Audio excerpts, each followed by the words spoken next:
Maybe you've caught yourself thinking, if I could just lose the weight, if I could finally get organized, if I could become more confident, then I'd be the person I want to be. It's such a common way of thinking, almost as though your real self is out there waiting somewhere in the future. But after reading Be Your Future Self Now by Dr. Benjamin Hardy, one of the ideas that with that from that book that's really stayed with me is that your future self isn't built accidentally. The clearer that future becomes, the more it begins shaping your decisions today. As I sat with that idea, another thought kept coming to mind. What if your future self isn't someone completely different? What if she's actually someone more fully becoming who God created her to be all along?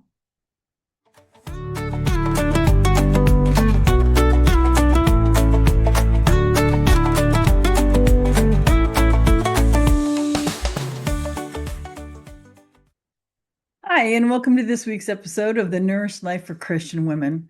I want to start today by taking you back in your imagination. Whether you believe we lived with God before we came to earth, or simply picture yourself as a tiny baby, what do you notice about yourself then? You weren't comparing yourself. You weren't trying to earn your worth. You weren't apologizing for taking up space. You trusted that when you were hungry, someone would feed you. When you were tired, someone would comfort you. You laughed easily. There's nothing like a baby's laugh. You were fascinated by everything. You learned constantly. You couldn't walk, you couldn't talk, you couldn't contribute anything to society. And yet, no one looked at you as a baby and said, well, she really hasn't accomplished much. Because babies don't earn their worth, they simply possess it. Somewhere along the way, many of us forgot that. One thing Dr. Hardy emphasizes throughout the book, Be Your Future Self Now, is that our future self should become more real to us than our current self. He suggests that when we have a clear picture of who we're becoming, we begin making decisions consistent with that identity rather than simply repeating our past. And I love that idea because I don't think becoming our future self is about pretending to be someone we're not. I think it's about peeling away everything that never really was us anyway. It's like Michelangelo said about carving the statue David when somebody asked him how he made this just big piece of marble into this phenomenal statue. He just said he chipped away everything that wasn't David, chipping away the fear, the shame, the perfectionism, the people pleasing, the endless proving, those things that aren't really us anyway, until what's left is someone living more honestly, more peacefully, more courageously and lovingly, more like the child of God that we actually are. Imagine two women walking into exactly the same situation. One believes, I have to prove myself. The other believes, my worth is already settled. They'll probably make very different choices. Example one, having a difficult conversation. The one who thinks she has to prove herself will probably think, oh, I'll avoid it because they might not like me. But the one who knows that she's enough will think, I speak kindly and honestly because healthy relationships require truth. Example two, taking a new opportunity. Not enough says, I'm probably not qualified. Enough says, I don't know everything, but I can learn. Example three, making a mistake. Not enough says, this proves it. I always do this. Enough says, this is feedback. What can I learn? One identity produces fear, the other produces growth. And every relationship begins with the one you have with yourself. I don't think this is talked about nearly enough. The relationship we have with ourselves shapes every other relationship we have. In our relationship with ourselves, if we're feeling like not enough, we're going to have that constant critical voice going in our head. We're always going to be trying to fix ourselves and things. We're always going to be disappointed because we could have done more. We could have been more. When we live from enough, we have compassion for ourselves and for others. We have honesty. We take responsibility without self-condemnation. We learn instead of shaming ourselves. In the relationship with our close family, imagine coming home from a difficult day. We've all had them.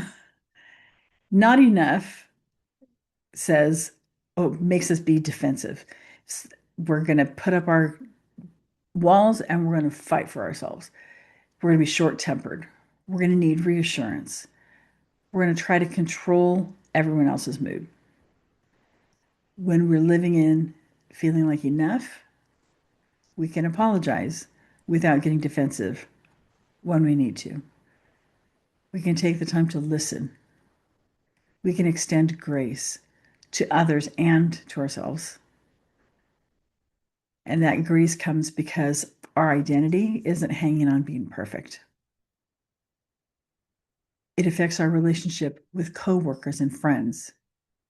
When we live in not enough, there's comparison, there's competition, there's needing recognition. This is where the keeping up with the Joneses comes in. It leaves us feeling threatened by someone else's success. When we're living from the place of being, knowing that we are enough, we can celebrate others without knowing that it doesn't take anything away from us. We can collaborate freely without having to take credit for all the ideas. We can share our ideas freely without worrying about them being stolen. We can be encouraging instead of competing. Now, even with strangers, how we feel about ourselves, when we know that we're enough the way that we are, it impacts our relationship with strangers even. Because when we're secure, we tend to become kinder to the cashier at the store, to the wait staff, to the person driving too slowly, to the woman whose child is crying. Instead of irritation, we become curious. Instead of judgmental, we remember that everyone is carrying something that we can't see. This reminds me of a story from Dr. Covey in 7 Habits of Highly Effective People, where he's on the subway in New York, and this man gets on the train, and he's got these children. These children are just running amok, and they really are annoying everybody else in the car. And nobody's saying anything, but he can tell everybody else is annoyed. And so he, as gently as he can, says to the man, could you maybe, gather your kids around you, try to keep them closer. And the man just looks up kind of out of a daze and he says, oh, I'm so sorry. We just came from the hospital. My wife just passed away, and I don't know what we're going to do.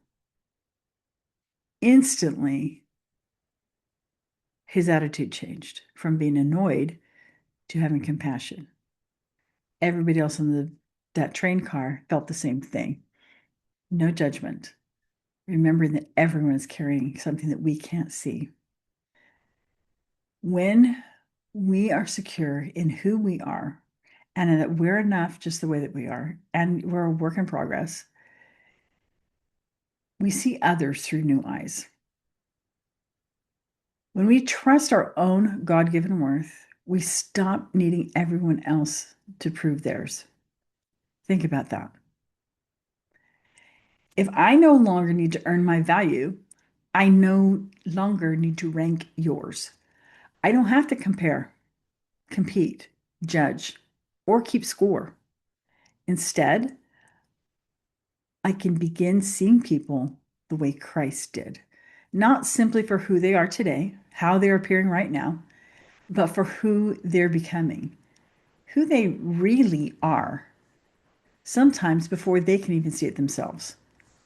What a beautiful way to move through the world.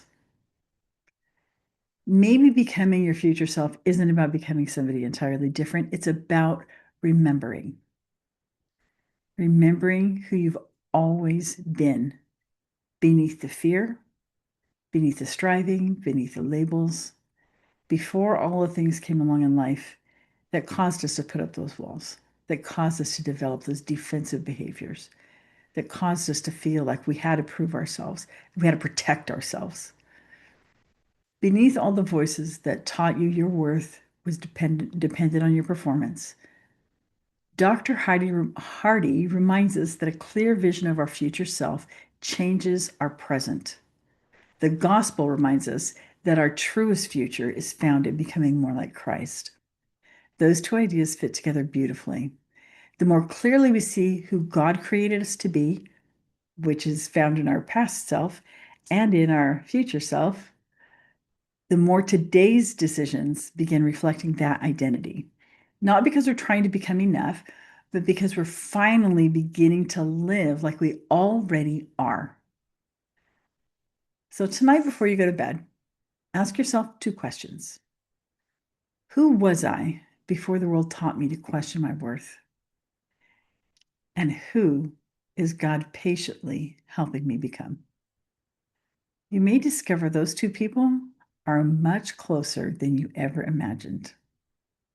This is why eating can be peaceful, movement can be joyful, and your worth is never up for debate.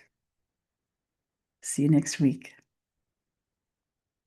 If today's episode or any other has resonated with you, I wanted you to know that I offer a free 30-minute call. If you'd like to schedule that, you can find the details for how to do that in the description for this episode. And in the meantime, don't forget to like and subscribe.